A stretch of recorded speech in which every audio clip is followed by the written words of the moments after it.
and welcome to this brief interview organized by the Friends of the Multilateralism group in a series dealing with discussing outcomes from the ministerial meeting that's just taken place, MC12, talking to various specialists and experts who we asked to give us their views. Just a quick word on the FMG, the Friends of the Multilateralism group. It's a group of individuals comprising folk with an interest in trade policy and the WTO. Many of the members of FMG, but certainly not all of them, are former WTO officials. And the FMG was established in 2016, really as a think tank and a platform for discussing and exploring issues that matter to the multilateral trading system. And you can get more details of what the FMG does from its website. So with that, let me just say that my name is Patrick Lowe. I am a member of the FMG, as is my guest, Clemens Boonekamp. I'm an old official of the World Trade Organization, as is Clem. Clem, when did you first come to Geneva? I first came in '85. I was IMF representative to the GATT. So that means I've known Clem for about 35 years. That's right. He's hardly aged at all, but he has a certain amount of knowledge. He was with the IMF for a while, and then he discovered his real calling and joined the WTO. So we're going to talk about agriculture today, and we're going to look first of all at two agriculture-specific outcomes from the collection of MC12 decisions. One is the Ministerial Declaration on the Emergency Response to Food Insecurity, and the other is the Ministerial Decision on World Food Programme Food Purchases Exemption from Export Prohibitions or Restrictions. And then we'll talk briefly about a couple of things that are not on the MC12 set of outcomes, but which are very important for the system and clearly will be needing attention in the future. So with that, let's just think for a moment, or let's just consider for a moment the context in which we're discussing these agricultural agreements. Their significance is profound in the light of the current situation. A situation which we haven't confronted for many years, a collection of issues which have come together to create very significant challenges for the trading system and for economies in general. These are to do with food scarcity, rising food prices, product and input supply disruptions, and food security concerns, just to mention some. These are a particular challenge for developing countries, low-income individuals generally. So how does MC12 address these issues? So the first one we want to talk about is the Ministerial Declaration on the Emergency Response to Food Insecurity. And this contains a series of paragraphs addressing such matters as the role of trade and trade policies on supply and demand for food. Now, Clem, could you elaborate a little on the significance of the contents and significance of this declaration? Yeah. As we start, Patrick, and before we get into that, may I make one point that there are in effect three decisions on agriculture, or three outcomes related to agriculture. One is indeed food security, the other is the WFP, but there is also the SPS declaration. And I wasn't really counting that, but go ahead. Yeah, we can touch on that as well. And that's not without significance, as they've agreed to establish a work program to look into the evolving international situation with respect to technology, with respect to the environment, and to enhance the SPS's ability to deal with these. And that is of some significance. I'll leave it at that, but it's an updating process that is important. Coming from the On standards the- side, of course. What? Coming from the It's standards. yeah, side. it's standards, but it's an updating process that is important and has as its aim and intent to improve food nutrition and food security. On food security itself, you're right, the situation is very awkward at the moment. There are rising food prices. There are inabilities at the present moment to move food from where it is to where it should be, caused by the conflict in the Ukraine. And the ministers decided to address this matter. Now, they addressed it and they arrived at a declaration. They did so successfully. The fact that they arrived at a declaration alone is important. The G20 was not able to do this. The ministers on a far larger forum, a far larger platform scale, arrived at a declaration that is best efforts, but it is a declaration of some significance. Some of the points that are important is that right up front, it acknowledges that trade is important in food security. I don't recall that ever being stated that bluntly before. We've always had in the past talks about self-sufficiency. There's no mention of self-sufficiency in this.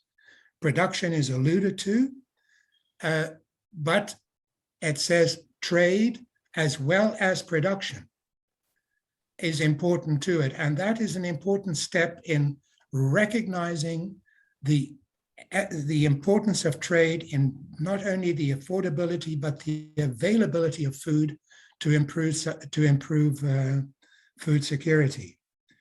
They also agree to take concrete steps. I don't know what these concrete steps are going to be, but it is not impossible that they might actually consider, as they did for some measures in the COVID crisis, to actually lower some tariffs. And that would be very useful. There is a commitment to not imposing restrictions. Again, that is not something that they have fundamentally said in the past, that they would not do this. They have said that they would not impose restrictions, and they have reaffirmed the Nairobi decision on export subsidies. Both of these are actually as they may be best efforts, but they have moral significance and they are important. What is also important and is not, I think, may have been somewhat missed in this discussion, is that they have committed the Committee on Agriculture to a dedicated work program on the Marrakesh decision on the effects of the implementation of the agreement on LDCs and net food importing developing countries. And they do this and they have made specific reference to Article 16 of the agreement. And Article 16 of the agreement commits, again, best efforts, but commits developed countries to assisting LDCs and NFIDCs in mitigating, in benefiting from the agreement on agriculture. Now, to go into this comes up for discussion in the Committee on Agriculture every year, and every year it's an interesting discussion. The World Bank and the IMF take part because the original decision refers to financial assistance. That links back indirectly to the coherence decision that is taken in the Uruguay round. But now perhaps they can begin to put, there is the slight hope that they can begin to put some meat on these bones and try to get concrete measures to help NFIDCs, to help LDCs, and perhaps to better integrate the IMF and the World Bank in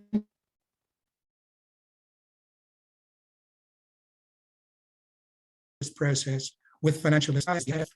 You have to prove a balance of payments need, but for World Bank to integrate itself into the food security process with financial assistance for developing, for NFIDCs, for LDCs, and to do it within the context of a Marrakesh decision on NFIDCs and LDCs would significantly improve the coherence between the organizations and could be a very positive step in that direction. Okay, so thank you for all that detail. I mean, the one point you make, which I think is worth, I just want to ask you very briefly for a response, that a lot of these, the export subsidy commitments are firm, they're legally binding, as I understand it, from MC15. But the others are best from Nairobi. huh? Yes. Yeah. Sorry. Yeah, from Nairobi, MC10. Yeah. The others are couched in best endeavors language. They will depend on the good faith of the parties. Yes. They will also depend on their ability to actually carry through with some of these things. And so, I mean, just one quick question: how probable do you think that an initiative in this direction could include reducing tariffs on agricultural products? Just a quick response. Because you mentioned that as a possibility. And I mentioned that as a possibility. I think that the notion, the tariffs that we are looking at are not so much the tariffs in the developed countries where the need for food security is less pressing, particularly now under the situation, given the situation in Ukraine. The situation is more urgent and a greater need will arise for a lowering of barriers into NFIDCs in Northern Africa. And that is where some tariff reduction might actually be very useful.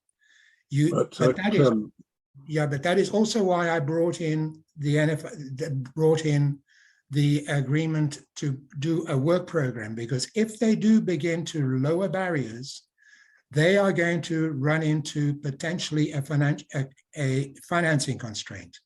And that financing constraint might be alleviated by recourse to the World Bank and or perhaps even the IMF. Okay. It is not impossible, but it's going to require, I think, a certain amount of coordination. Okay, but I think what I would add as an observation, you said it's not about the rich countries lowering their tariffs. The rich countries have tariffs on many of these items that are so high that the only way a developing country that cares about agriculture, that is an agricultural producer and exporter, can only access if they have preferential access. Patrick, you're absolutely right. And I was answering it essentially from a direct food security prospect. Right. But for an export prospect to get into the United States is more difficult, can be made easier by a lowering of tariffs. I agree with you. I hope that will be taken seriously, and I do not preclude it from happening. Good. It's good to see such optimism after all these years. Patrick, this is something that the G20 was not able to get to. Members were able to get to this. And I presume I'm presuming that their good faith will show that they will act on their good faith. On that point, I think one of the things that it is worth noting about MC12, the MC12 outcome, is that even if you look at you can look at the results in a broader sense, including the agricultural ones, and say, well, this didn't go as far as it could have, did it? But I think the main point is that the fact is that there was something that was agreed and it was multilateral, yeah, and that it's a beginning. And I'm all for seeing these things pared back to the point where they are acceptable to all the parties, and then you try to build on them. So I do take your point, and I do think that's the part where there's a sense in which one should be optimistic. But it's going to probably take time, and what we're going to talk about shortly also will reflect on this. Okay. Now, the other decision I wanted to talk about was the WFP food purchase exemption. I believe that decision has been debated for some time. What is, reasonably briefly, Clem, what do you consider to its significance to be? It has been debated for some time. It's from the French presidency of the G20 in 2011. We've tried to get it through the General Council, we've tried to get it through ministerials, and we've failed. We failed for a number of reasons, but this time we broke through the resistance, in particular the idea that this might be part of the dispute settlement process. And that was overcome by paragraph 2, which says that members' rights are not being denied. And 2, developing country resistance that procuring in any country is likely to raise prices which can be mitigated by export restrictions. That was actually that was overcome, and that is a tremendous start to rebuilding confidence in the process that members can get together multilaterally and do sensible things in agriculture. This is a really sensible, humane decision to take. It should have been taken a long time ago. It was in the past resisted for political and also to some extent for economic reasons. They decided to put those aside and to take a decision multilaterally that is in effect a start to rebuilding confidence in them being able to arrive at agricultural decisions on a multilateral basis. I think it's a great decision, Patrick. I've heard a lot of positive comments about that, yes.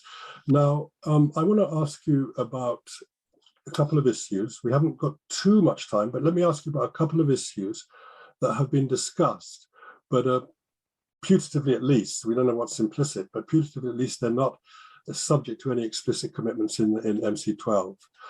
One is the agreement on agriculture. Now, the agreement on agriculture, that was a 1995 agreement, which contains a negotiating mandate. And over the years, agriculture has been a continual source of challenge and disagreement. It's been something that's used to block progress in other areas. So it's all very well to be optimistic about the decision and the declaration, but what about the outstanding issues in agriculture that have been discussed and continually discussed and didn't figure at all? Yeah, Patrick, this is the continuing negotiations that came out of the Uruguay round, Article 20 of the agreement. Mm-hmm. It has indeed gone it's been blocked, it hasn't gone very far, but it has given rise to those continuing negotiations, to the Nairobi Agreement, a systemically important agreement to be rid of export subsidies. That's not without significance.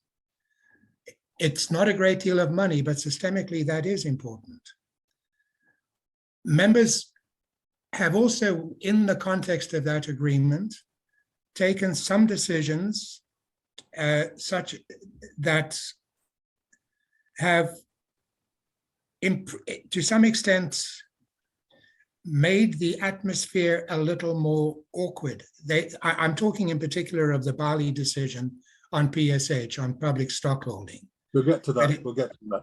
Yeah, but that's an important part of, I think, of it. That is a peace clause that allowed existing public stockholding programs, that said that existing stockholding programs would not be subject to dispute settlement, In the eyes of many, that particular decision, and in particular in the eyes, for example, of India, but now also countries like Indonesia, did not go nearly far enough in supporting the food security needs of some developing countries. Those countries have looked for a permanent solution to this particular problem and have been prepared to slow the negotiations in other areas in searching for that particular permanent solution. Now, there was There was a proposal for a work program at MC12. It was not agreed. The question I think one needs to ask is, does it matter? The issues are still there. The issues are known. There has been an improvement in the atmosphere. The committee on the Committee on Agriculture in special session will continue to discuss these matters, and perhaps with the declaration and the WFP decision, there will be, and the urgent international environment, there will now be a bit more of a momentum to take the matters forward. It's hard to be totally hopeful in all of this, but I think the atmosphere for progress is better now than it was before MC12. The fact that we were not able to get a work program is, yeah, it would have been nice to have a work program, but the work program would have called for modalities by MC12. Well, modalities, it's hard to know exactly what that means. By MC13 or by MC12? By MC13, sorry. So this is an issue which India has taken the lead on. I don't know how many other countries have a similar set of issues, but India was pushing very hard, and at the beginning of the meeting basically said this was the most important issue for them, yeah. And yet they were prepared to put it aside. Now, how do you interpret that? I still don't really know how to interpret that. I think India saw the opportunity to get some of the things that they wanted, perhaps particularly in fisheries. They knew that they probably knew that if they insisted on PSH, all the other matters might actually not be possible. So they walked away in order to get the others. Yeah. So in effect, it could be partly understood as a decision to allow things to go forward, to fight that battle another day. All right. Now you've skirted another question. At least you took a short. This was actually the final question I had for you. But can I just go back a moment? If you're not suggesting to me, are you, that the only sticking point in the Agreement of Agriculture settling what seems to be a continuing negotiation is public stockholding? No, it's not. Surely domestic support. I mean, what else? No. Public stockholding is simply the thin edge of the wedge in this particular case. It is the one that gets the most attention. So but what public stockholding and domestic support, trade distorting domestic support, they're actually linked, and they're linked through the green boxing part. But market access is also an issue. There are those who think that an appropriate program would address all of these matters, including export competition, by the way, but that in particular that DTS, domestic support, public stockholding, market access should not be delinked. You cannot deal with one without dealing with the other. And I am fairly certain that there are members who will say, I am ready to deal with DTS, with domestic support, provided you are ready to look at negotiations on market access, link the two. All right, so the fact that we've been doing this for years, and this is the issue of agriculture, which is less than 5% of everything in the rich countries and extremely important for many developing countries. The fact that are we trying to do it the wrong way? How could we get progress on this other than by improving the determination of countries to come to multilateral accommodation? I mean, is there something about the approach? Is there something about the methodology? Is there something about the extraordinary complexity about the Agreement on Agriculture itself that could be part of an explanation of why we're so bedeviled by this issue? I don't know the answer to your question, Patrick. It is true that the Agreement on Agriculture, and particularly the section on domestic support, is very complicated. and simplifying that, and attempts are being made, certainly amongst members, to talk about a simpler structure for domestic support might help pave the way. But I think that what is necessary is that this agreement will be dealt with holistically, not part by part. And there needs to be agreement among members that they will look at all aspects of the agreement. If you look at the work program that was suggested for MC12, it does precisely that. And it looks for modalities for all aspects of the agreement. And it looks for them by MC13. I'm told, and I'm not quite sure how true all of this is, but I'm told that part of the stumbling block was actually the idea that this be done by MC13. I don't know. I think that the approach being taken in the work program proposal is probably correct, that there is a look at all aspects of the agreement and that it is understood that they are all dependent on each other for progress. What about cross deals between agriculture and other issues? Well, you mentioned earlier that agriculture has prevented agreement elsewhere. There was a time in the late past decade, in fact, 2009, when agriculture came very close to an agreement. It was on the point of an agreement, and it was prevented by discord in NAMA. It isn't a one-way street here. This is true, Patrick. Nice try, nice try. Listen, okay. On this note, we really have come to the end. Thank you so much for it's been very interesting for me. I've learned quite a bit because agriculture has been something I've made a point of trying to keep as far away as possible from, precisely because of its complexity and intractability. But folk like you have tried to do better than that. It's not intractable, Patrick. It was done in the Uruguay round.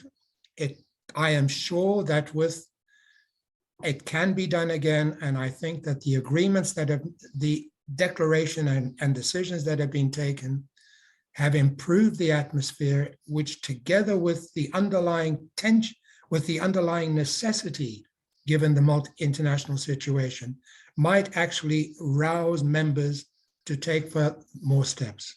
Okay, but what was done in the Uruguayan round was far from satisfactory to some members. So the struggle goes on. It was an enormously important first step. Struggle goes on. Clem, it's been great talking to you. Thank you very much for your time. Bye-bye. Goodbye, everybody. Bye-bye.